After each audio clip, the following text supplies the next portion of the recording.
Welcome to Terrortown Talk with Coach Rocky Hidalgo. I'm your host, Dan Myers. This week's show is brought to you by our sponsors at Peachtree Pest Control, Island Ace Hardware, and Sapelo Equipment Rental. Thank you guys for supporting the show. If you'd like to be a sponsor, check out Coach Rock's email below in the comments and send him an email and jump on in. He'll even come shoot a commercial at your place. So, Rock, tough week last week, man. Brunswick High game didn't come out in our favor. Electrifying game. We got bonus football. What did you take away from it? Our kids played really hard. I think we were hard. We were physical. We did the things we needed to do. We controlled the line of scrimmage when we were on offense, and we're able to control the ball. We want to keep the ball away from their offense a little bit. They've got some really good players over there. Had plenty of opportunities to win, and that was the message that we gave our kids on Monday. Is we played well enough to win the game, but you guys we got to finish some of these things out. And like I said, I was very critical of our coaches the previous week. I was critical on our kids this week. I told them, I said, we can't go off. We lined up with 5 guys in the backfield 3 times in the game. We jumped off sides 4 times. Those are big penalties, and on top of that, we had a lot of blown assignments on defense that extended drives for them, where we had them in 3rd and long situations and let them get out and move the ball. So those are things that we should have done better. In a way, we wasted that effort, and as well as we played, and as hard as we played, and the improvement we showed, we wasted a lot of those things because we didn't follow through on some very small details. So we've got to fix that. We've got to go back to work. Told the kids, look, hey, it's disappointing, but we still got the rest of the season to play, get in the playoffs, and go win some football games and see where we go. Certainly, yeah. The region championship's not off the schedule yet, and all that. Still a lot to play for still. Yeah, no doubt. And a lot was made of the pass interference call at the end of the game. I don't know if you were going to ask me about that, but that was I could put some video up of that. It was it was pretty interesting. The guy was pretty sure that it was pass interference because he's pulling his flag before the receiver's 10 yards down the field. And it is what it is. So that was disappointing. But that didn't lose the game. We can't jump off sides on 1st and goal on the 1-yard line. We've got the ball on the 30 after they muff a punt, and we don't line up with 7 on the line of scrimmage. We don't get a play call, we mess up a blocking assignment. 3 plays in a row, boom, boom, boom, where we have a chance to get ourselves a shot for a good field goal to go up 17-14 with a little time left.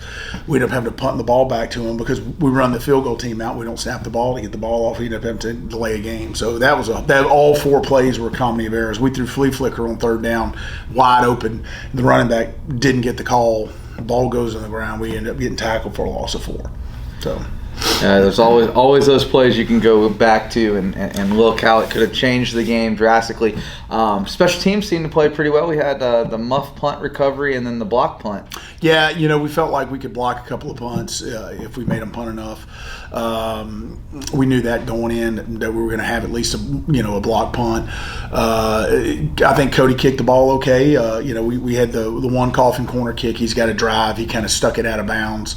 But we really need him to drive that ball and get it inside the 20 there at the end of the game. That almost cost us because it almost allowed them to get in field goal range at the end of the game. But our execution has been okay. Our coverage was better, but our coverage on punts have got to get better. That's one thing. Our punt coverage has not been great. We got to get better. We got to get down there and break down. Something we've struggled with a little bit. I was really impressed with Peacock's interception. Not just from the athleticism, but he knew what play they were running. You could see that on the field. As soon as they got into their set, he was calling out, and he dropped back, and the ball was thrown right to him. Yeah, and he's a man for a 9th grader. He's a super talented kid. He's got to be a great player for us. Defensively, he's a really good corner right now as a 9th grader. He's going to be spectacular down the line. He pays attention. He's attentive in what we do. He focuses on details. I think what we do is important to him. You can see the way he goes about and plays on the field. He's really good with the football in his hands. One of the things we talked about Sunday, we got to get the football to him more. He's probably the fastest kid we have on the team as a 9th grader, so we got to get the ball out there to him more. Fantastic, Coach. We're going to pause for a minute for some message from our sponsors. This is Coach Rocky Hidalgo of the Glen Academy Red Terrors. When a whistle and a booming voice isn't quite enough, I turn to Pyro Mike to put on a show. From wedding sparklers to black cats to the super shell mortar the largest reloadable mortar that you can purchase without the ATF coming to kick down your door. Pyro Mike has that special something that will fit in anyone's budget. For birthdays, anniversaries, corporate events, holidays, or gender reveal parties, Pyro Mike can help create a lasting memory for all your attendees at a great price. Or maybe you just want to be that guy and light off the Excalibur at 11 o'clock on a Tuesday night. Mike can help with that too. Come out and visit Pyro Mike on Highway 341 across from the Tractor Supply Company. Go Terry. All right, welcome back, guys. Offensive line looked pretty good when they hit their assignments. I noticed a few plays they missed assignments. You talked about footwork. I noticed some footwork was off, but we really were able to kind of exert our will at times on the offensive line. Yeah, we ran outside veer 30 times, and really and truly, outside of the last play on 4th and 1, we kind of had our way with it. We played more physical. Our pad level is a lot better. I think the one thing we've got to do, we've got to get to consistency. We're getting a lot of consistency from some of those spots. We're still looking for a fifth guy right there. Our protection has got, the first time we threw the ball, we had good protection, but we had a couple of protection breakdowns that we've got to work on. So, we're working on those things. The 4th and 1 play, we should have scored on, but we didn't block it correctly. They mugged the Mike linebacker up in the hole. We're supposed to block down on that Mike, down, and we walk in the end zone and secure the nose, and instead we turned the Mike loose. The guard came off, and the nose ended up with a front side slant. Just didn't block it right. It was an execution issue. So those are the things we've got to clear up. We can't have execution issues on 4th and goal from the 1 yard line. There was a couple of times we ran power, and our guard came around, and they had slanted in the hole. Instead of keep working front side, he just buried himself on the back of the double team. We can't do that because we had some big plays that we didn't get a chance to hit on because we never got to the Mike linebacker. So it's anything. We've still got a lot of work to do, but I think it was better. We're stepping in the right direction at least. Certainly, yeah. The young team coming along. Really excited. This week we got Bradwell Institute. Yep. What can we expect to see out of them? Really athletic on the offensive side of the ball. They didn't play football for 4 weeks, so they basically started, stopped, and then restarted. That's really tough, and you can see that a little bit. They're a little behind everybody, but the quarterback is a really athletic kid, can throw the ball. They've got some kids that can go get it. So we got to play well in the secondary. We've got some kids that might be out with injuries. On the defensive side of the ball, again, they've always got a kid with a Samoan kid, a Pacific Islander playing middle linebacker for them. They're always tough. They get downhill. They look like they clone those guys. As long as I've been here in 8 years, they've had a guy playing middle linebacker for them. 5'8", 200 pounds, he's hard straight nosed. downhill. Yeah, he's hard nosed, and he's a good player for them. So we're gonna, we got to get hat on a hat, run our offense. We want to continue to go down the vein we've gone. Offensively, we got to make some plays. We got to get the ball out to the receivers and make some plays. Something we didn't do Friday night. We've got to get some plays in chunks, which we're not doing. It's tough to drive the ball, 15 plays, 4 or 5 plays at a time. That's a really hard thing to do, to execute over that level, and we're just not being able to do that right now. We saw a few trick plays in the Brunswick game. The double reverse flea flicker was wide open. We're going to see some more of that this week? We don't call them trick plays. They're just plays for us. So that's really, we have them. We run them. We run them every week. We practice them every week, and we just call them in the game as we kind of get down there wherever we see fit. We hit one for a long pass. We had the sleepy play where Tyson kind of jogs off across the formation and breaks back to the pylon. But we had open. The ball was a little underthrown. We got some pressure is what caused it. We didn't protect the quarterback very well on that. We got some pressure. Tyler had to, throw it probably a little earlier or rush the throw. That one probably should have been a touchdown if we protected it a little better. But again, that's something we've got to do. But the flea flicker was there at the end, and we just didn't get the play call. The ball ended up on the ground instead of back in the quarterback's hands, and that cost us 7 points. We're going to pause for a word from our sponsor. Coach Rocky Hidalgo of the Glen Academy Red Terrors.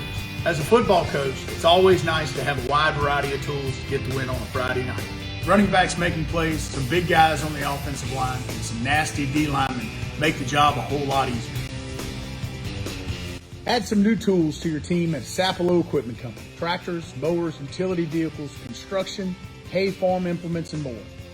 Make all of your jobs a whole lot easier by visiting the awesome folks at Sapelo Equipment Company. Go Hidalgo, head football coach at the Glen Academy Red Terrors. Those of us who live in the Golden Isles are blessed to live in one of the most beautiful areas of the country that has an overabundance of ocean wildlife. If you want to experience the best that these coastal waters have to offer, there's no better place to start than with a trip with Coastal Tide Excursions. Perfect for a family trip or a great team building exercise with your company. The crew of the Lady Jane will give you a hands-on experience with all the types of ocean life. With public and private tours, now is the perfect time to schedule your experience. Go to shrimpcruise.com or find Coastal Tide Excursions. All right, guys, welcome back. So we got Bradwell Institute this weekend. You mentioned some injuries out. That game towards the end against Brunswick High seems like every other play we were having to cart someone off the field. Anyone out significant, or is it just day to day? Well, I think we got some kids with some boo-boos. You know, Colton Sade's been nursing a real bad injury to his ankle, and he's been playing through it. We're going to try to rest him some this week at practice. He's in a boot. We're going to try to keep him, and basically he'll play in an emergency. I think both corners have got some injuries that they may be questionable for Friday night, so we'll just have to see how they go. It's kind of a day-to-day thing as we get there. Our kids played really hard. It was a physical football game, and it took a toll on us a little bit. We don't have a ton of depth, so that hurts us. But you might see a young kid like Marshawn Turner playing some corner out there, or an older kid, Greg West, may get an opportunity to go out and play. So it's somebody's going to have a chance to go out there and prove themselves. And that is an away game this Friday, right? Up there at Bradwell. What's JV freshmen doing this week? The JV are off. The freshmen are playing McIntosh at Glenn Middle School on Thursday night. The ninth grade playing over there. They've shown a lot of improvement. I think that's going to be a really good group of kids, especially when you put Greg Peacock back with them. But it's a really good group of kids, really coachable group.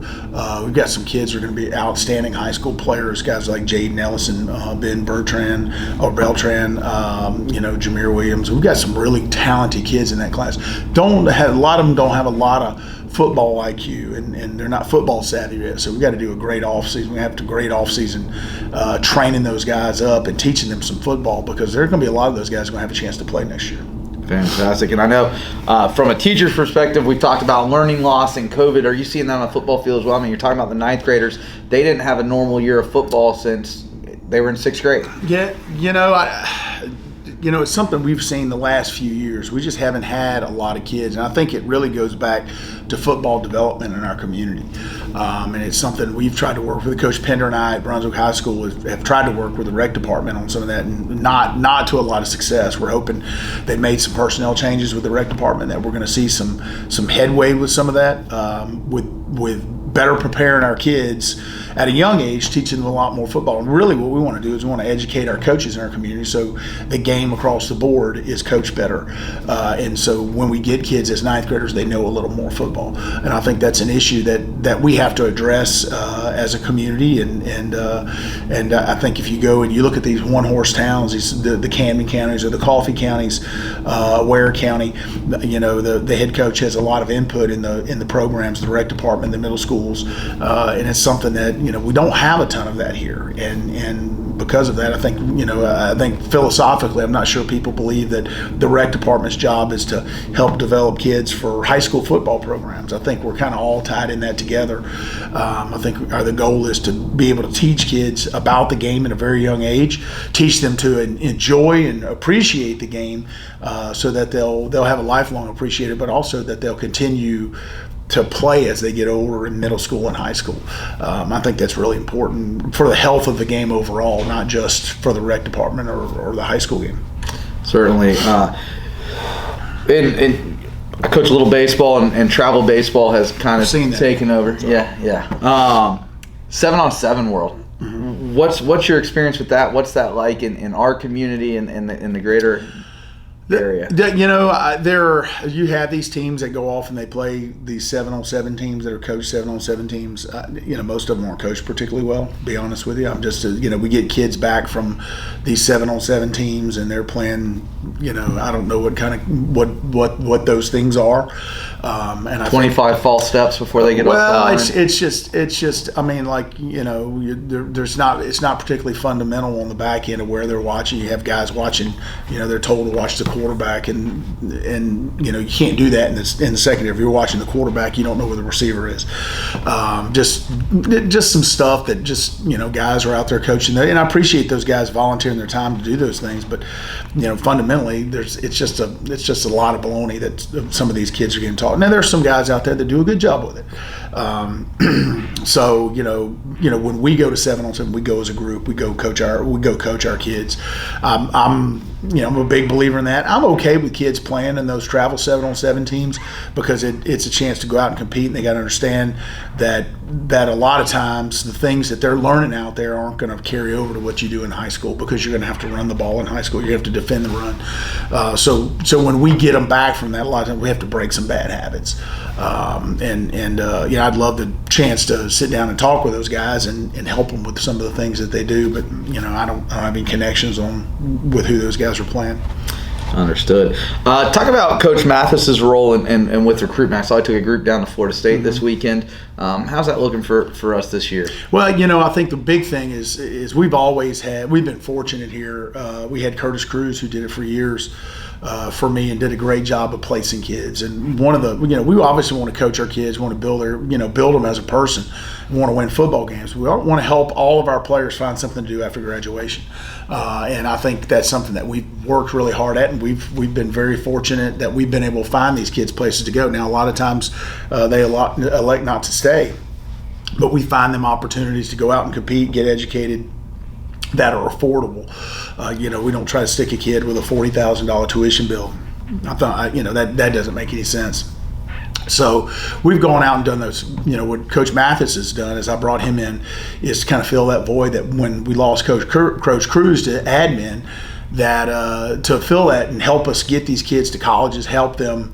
Help them with college visits, not just for the game day experience, but go to college visits, understand what programs are available to them. And Coach Mathis works hand in hand with Miss Churchwell, who's the academic side of our program, and she works with them academically on their test scores. She helps them fill out FAFSA forms, apply for colleges, all of those things.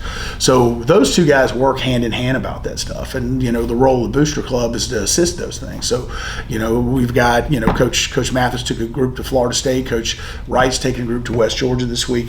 We want to try to get some kids somewhere each week. That's our goal, is try to put some kids in front of some coaches so that they can see some college campuses. Because a lot of our kids have never been on a college campus unless they've been with a football program. And we just want them to go out and see those, experience what it's like at those schools so they can make a good decision when the time comes. Fantastic. Coach, you got anything else for us this week? Man, that's it. We got to get after Bradwell Institute on Friday night. We can't take steps back. I told the kids, look, I'm disappointed too, but we can't take a step back. We can't let, Brunswick beat us twice. And we got to go out and we got to play well. We got to continue and improve. We're trying to build on getting in the playoffs and winning some playoff games, go compete at the state level. And that's not just coach speak. That's really what we're trying to do. So let's go do it. Yeah, season's a long way from being over. Well, this is Tarrytown Talk with Coach Rocky Hidalgo. I'm your host, Dan Myers. Thank you guys for joining us. Thank you again to our sponsors, Peachtree Pest Control, Island Days Hardware, and Sapelo Equipment Company. If you'd like to be a sponsor, check out Coach Rock's email below. Don't forget, like and subscribe. Have a good one, guys.